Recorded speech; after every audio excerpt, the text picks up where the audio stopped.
And I heard Ross Dyer, and I compared him a little bit to Russell Brand. Do you have a little bit of – now, Ross Dyer is the play-by-play voice, ESPN Radio World Cup. Seton, do you have a little bit of Ross Dyer? And you could see where I think it sounded a little bit like Russell Brand calling the action. Can Huntelaar keep up the record? From 12 yards he can!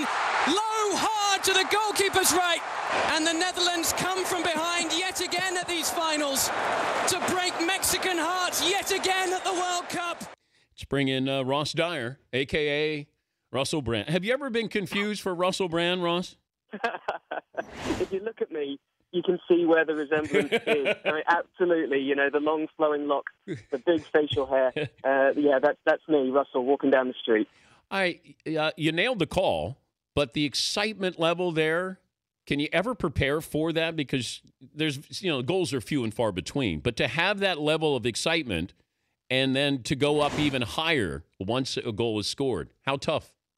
Yeah, you're digging down, aren't you? You're going into the nether regions to find that energy, and you're just hoping that you don't find anything messy when you get there. I mean, we basically prepare, obviously, to hit the high notes when you've got great action. The World Cup is obviously delivering great action for us, and we're just loving it game by game. We're eternally surprised, and really, I wouldn't be surprised at one point if we do end up losing our voices, or you hear us going into that kind of choir boy region. But let's hope we can contain our excitement at least to get through the 90 minutes or the 120 minutes or the penalties, whatever it takes today for the United States to get the better of Belgium.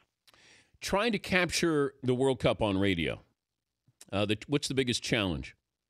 The biggest challenge is keeping your eye on the ball. It seems a little bit crazy to talk like that, but there's so much intrigue and storylines about what's going on with the players, what's going in. And as a television commentator, that's ostensibly what I am. Coming to radio, I did it 4 years ago for ESPN Radio, doing it again this time for ESPN Radio, and it's been fantastic. But the key is working out, the people at home can't see what's going on, obviously, so you just have to bring that action to them. Every relevant point that's going on, you're trying to tie it into what's going on with the teams in a greater context. But most importantly, of course, you've got to paint the picture, and that's one of the most enjoyable parts of it. I grew up listening to soccer on the radio back in England, just having fun with it. And back in the day when you couldn't see every single game in front of the television, it just wasn't possible. But now, of course, we've got all of the tricks of the trade in order to do that for every league around the world here in the United States. So people are a lot more knowledgeable, and they expect to be kept informed by you. When they can't see what's going on, you really need to paint the picture for them. How does England view the United States when it comes to soccer? Envy. At the moment, complete envy. I mean, we were an absolute disgrace in this World Cup finals. I know there's a lot of optimism going in, and I'm very happy with the squad that went there for England, because we don't have too much to choose from. This is part of the problem. My broadcasting colleague Shep Messing has been talking about, what we really are lacking as a country, and our greatest contribution to the World Cup finals, probably since we won it in the 1960s, is goal line technology, because it's only because of us that we have it now. But really, the United States has done fantastically well at this tournament so far. Will England root for the United States if we advance? Is there any scenario where England roots for the United States? Just don't do it on July 4th. That date seems to stick in our craw somewhat. So just as long as you don't play on July 4th, and of course, if you get through, I think the quarter-final match will be playing on July the 5th. So I think we're okay there. But, I think we turn down the television station when we hear the national anthem playing, and then we turn it back up when the team are playing. But, yeah, of course, England has a great affinity with the US. Of course, we have a special relationship. So if you win the World Cup, as much as it will hurt us to know how bad and how far we've fallen and how far the United States has come, I think we would rather the U.S. won it than some other nation to rub it in our faces yet again, year after year. We have a fun phrase on this show, passion bucket. Somebody's passion bucket is filled.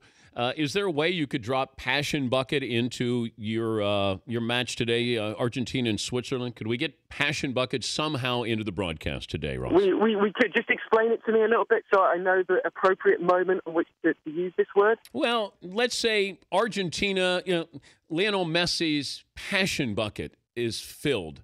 He's excited. the crowd. You can feel this. It's like it's a passion bucket filled of excitement here at the World Cup. Okay. All right. Well, I will try. No, come on, Ross. That didn't sound convincing. Will you make a donation to charity if I do this? Will you do that? This show is charity. I'll promote you the ESPN coverage of the World Cup. How's that? Well, of course, it's wall-to-wall coverage. You can get us on ESPN radio stations all across the country. ESPNradio.com, you can stream it, and on the ESPN Radio app, which is absolutely fantastic. Even my mum can use that now. I'm delighted about. So, Can you do one more favor for me, Ross? Yeah, of course. Just say, Katy Perry, I still love you. Katy Perry, I still love you. How about that? I'm going to take it out of context, and then I'm going to say that Russell Brand said that he still pines away for Katy Perry. Well, okay, but I'm not okay with that. But the sentiment from me, at least, is true. I do love Katy Perry.